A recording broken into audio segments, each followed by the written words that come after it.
사도행전 24장 말씀 통해서 벨릭스 총독의 실패라는 제목으로 같이 이제 은혜 나누겠습니다. 이 벨릭스는 AD 52년경부터 60년까지 약 7년, 8년 동안 유다를 통치한 로마 총독입니다. 제11대 유다 총독의 재임한 인물인데, 원래 그는 이 황족에 속한 노예 신분이었습니다. 근데 자유인이 되어가지고 총독의 자리까지 올라간, 정말 어떻게 보면 입지전적인 인물이에요. 클라우디오 로마 황제의 총애를 받았던 이 팔라스의 동생이었고요. 형의 영향력과 또 황제의 호의로 그는 이 쿠마누스의 뒤를 이어서 AD 52년에 로마 유다의 이 총독에 부임이 됐습니다. 이 총독이 된 이후에 벨릭스는 제사장 요나단을 비롯해가지고 로마 정부에 반감을 가진 많은 사람들을 죽이는 강압 정치를 폈습니다. 이 벨릭스는 예루살렘에서 바울이 유대인들에 의해서 결박당했을 때의 총독으로서 이 바울의 심리를 맡았던 그런 인물이었습니다. 그러나 벨릭스는 바울에게 뇌물을 받으려고 했고요. 또 유대인들의 환심을 얻고자 바울을 2년 동안이나 구류해 두기까지 했습니다. 이게 별로 좋지 않은 인간이죠. 자, 26절, 27절 말씀을 보겠습니다. 동시에 또 바울에게서 돈을 받을까 바라는 거로 더 자주 불러 같이 이야기하더라. 이태가 지난 후 보르기아 베스도가 벨릭스의 수임을 이어받으니 벨릭스가 유대인의 마음을 얻고자 하여 바울을 구류하여 두니라. 근데 하나님은 하나님의 일을 하는 것에 대해서 결코 지체하지 않으시고 사람들의 뜻에 의해서 그게 꺾이지 않게 하십니다. 하나님은 누가 악을 행할 때, 사람이 악을 행할 때 그 악에 대해서 반드시 다른 일들을 또 한쪽에서 행하세요. 이 바울을 이제 이 벨릭스가 이렇게 구류해 두고요. 이태 동안 가두고 아무 일도 못하게 했지만, 사실은 이제 이것이 다 하나님의 인도하신, 계획하심으로 또 흘러가는 것을 보게 됩니다. 뭐냐면 바울이 1차, 2차, 3차 전도 여행을 하면서 굉장히 몸과 마음이 지쳐 있을 때였어요. 유대인들이 수도 없이 이 바울을 죽이려고 달려들었기 때문에 굉장히 지치고 심신이 고달픈 그런 상황이었는데, 여기에 이태 동안 갇혀 있으면서 이 심신을 다스릴 수 있었고요.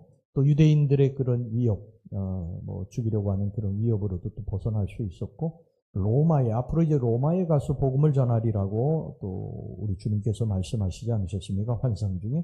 그러니까 로마에 가서 복음을 전하는 그런 계획들을 세울 수 있는 그런 기간이었어요. 여러분, 하나님은 누가 우리에게 악을 행한다 그럴 때에 그 악을 손으로 항상 바꿔주시는 분인 줄로 믿습니다. 우리에게 힘들고 어려운 일이 있어도요, 이런 일들을 나중에 보면 하나님이 합력해 선을 이루시는 도구로 사용하시는 것을 보게 됩니다. 그러니까 여러분들이 지금 내게 일어나는 어떤 일들이, 그것이 사람들에 대한 나를 향한 악이라든지 또 어떤 상황적으로 굉장히 힘들고 어려운 일이라 할지라도 절대 낙심하지 말고 하나님을 바라보고 하나님을 의지하고 하나님 붙들면 반드시 나중에 그것이 합력해서 선을 이루시는 축복으로 바꾸어 주시는 줄로 믿습니다.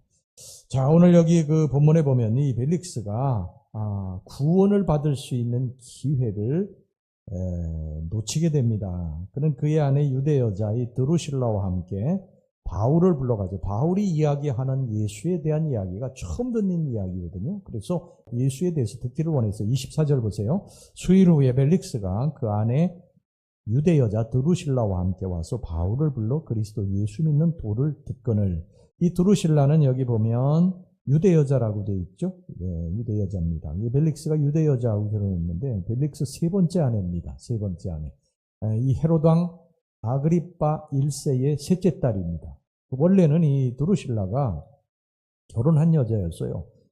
이 에메사의 왕 아지저스의 아내였는데, 벨릭스가 이 드루실라를 보고 그 미모에 반해가지고 계략을 꾸며가지고 유혹해서 남편을 버리게 합니다. 그리고 자기 아내로 삼은 거예요. 이게 드루실라입니다. 아마 이들은 이제 그리스도 예수에 대해서 들었으면 틀림이 없습니다. 그래서 그들을 송수한 유대인 몰래 바울을 불러가지고 그 도를 들으려고 했던 것 같습니다. 그런데 바울이 이제 그들에게 와가지고 이 벨릭스하고 드루실라에게 와서 어떤 말을 전했느냐. 정말 기가 막힙니다. 여기 보면요. 25절 보세요. 25절. 바울이 의와 절제와 장차 오는 심판을 강론하니 벨릭스가 두려워하여 대답하되 지금은 가라. 내가 틈이 있으면 너를 부르리라 하고. 이 사도 바울이 이 벨릭스 앞에서 전한 것이 뭐냐면 의와 절제와 장차 올 심판이라는 거예요. 지금 여러분 이 사도 바울이 어떤 상태입니까? 사도 바울은 벨릭스에게 지금 붙잡혀가지고 구금되어 있는 거예요. 벨릭스가 이 사도 바울에게 사형을 선고하면 죽어야 됩니다. 이 벨릭스에게 강력한 권한이 있기 때문에 총독은 그게 가능해요. 그래서 사도 바울을 얼마든지 죽일 수 있는 그러한 키를 가지고 있는 사람인데 그 벨릭스에게 사도 바울이 전하는 복음이 뭐냐? 의라 정의. 이 벨릭스는 지금 돈을 받고요. 재판도 막 굽게 해가지고 자기 뇌물 받고 이렇게 하는 그런 악한 사람이었어요. 또 자기가 원하는 여자, 남편이 있는 여자를 데려다가 아내로 삼는 이런 악한 자였습니다. 그런데 여기 이 벨릭스에게 하나님의 정의에 대해서 그리고 장차 올 하나님의 심판에 대해서 이야기를 하니까 이게 사도 바울은 자기 목숨을 내놓은 사람이에요. 주를 위해서 목숨을 내놓은 사람입니다. 만약에 벨릭스를 두려워했다면요, 절대 그런 말을 하지 않았겠죠. 좋은 말만 했겠죠. 그런데 사도 바울은 목숨을 내놓은 사람이에요. 정의, 하나님의 심판, 절제하지 못하는 것에 대해 책망하고. 그러니까 이 벨릭스가 여기 어떻게 합니까? 내가 지금은 이제 그거 들을 마음이 없으니까 나중에 듣자. 슬그머니 꽁무니를 빼지. 양심이 찔렸던 것입니다. 양심이 찔렸던 것. 몹시 그래서 두려워한 것입니다. 여러분, 하나님의 말씀이 들려질 때 그 말씀이 우리를 때로 위로하고 소망을 주는 그런 말씀이기도 하지만요. 어떤 때는 그 말씀이 나를 칼과 같이 찌를 때가 있습니다. 검이 되어서, 말씀의 검이라고 하지 않습니까? 말씀이 검이 돼가지고 여러분들이 말씀을 읽다가 때로는 말씀을 듣다가 그 말씀이 나의 양심을 찌를 때에 나의 죄에 대해서 아프게 지적할 때에 그때 이게 하나님의 음성입니다. 돌이키셔야 됩니다. 때를 놓치시면 안 됩니다. 우리가 여기에 대해서 굉장히 예민하셔야 됩니다. 하나님의 말씀을 읽다가 이게 왜 자꾸 걸리지?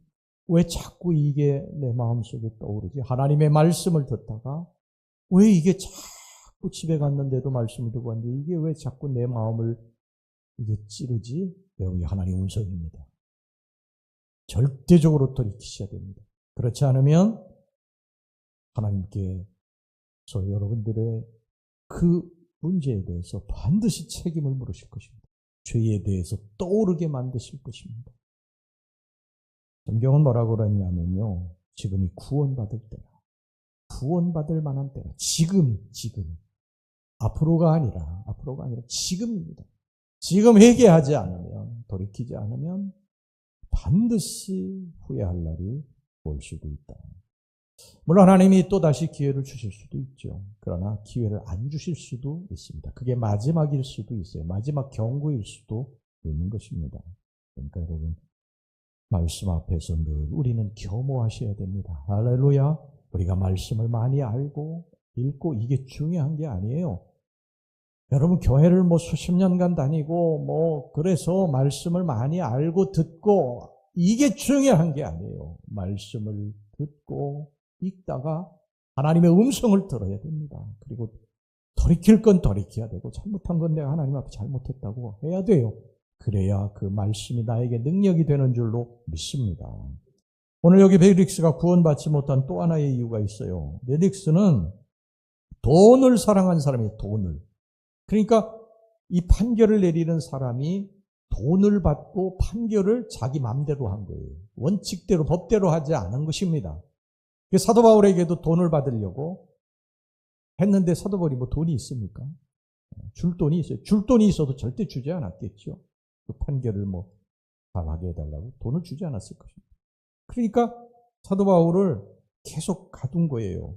자, 26절 보세요. 동시에 또 바울에게서 돈을 받을까 바라는 거로 더 자주 불러 이야기하더라. 그러니까 돈을 안 주니까 계속 불러가지고 이야기했는데 돈을 줘야 되는데 안 주니까 그게 차일피일하되 2년이 흘러가 버린 것입니다. 2년.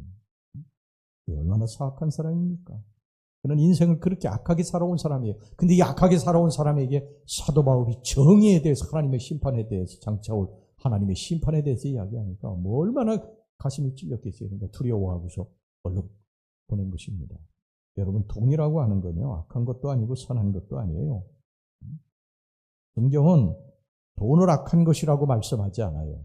그런데 돈을 사랑하는 것이 일만하게 뿌리가 된다고 말씀합니다. 디모데전서 6장 9절에서 10절 부하려는 자들은 시험과 울모와 여러 가지 어리석고 해로운 욕심에 떨어지나니 그 사람으로 파멸과 멸망에 빠지게 하는 것이라. 돈을 사랑함이 일만하게 뿌리가 되나니 이것을 탐내는 자들은 미혹을 받아 믿음에서 떠나 많은 근심으로서 자기를 찔렀도다.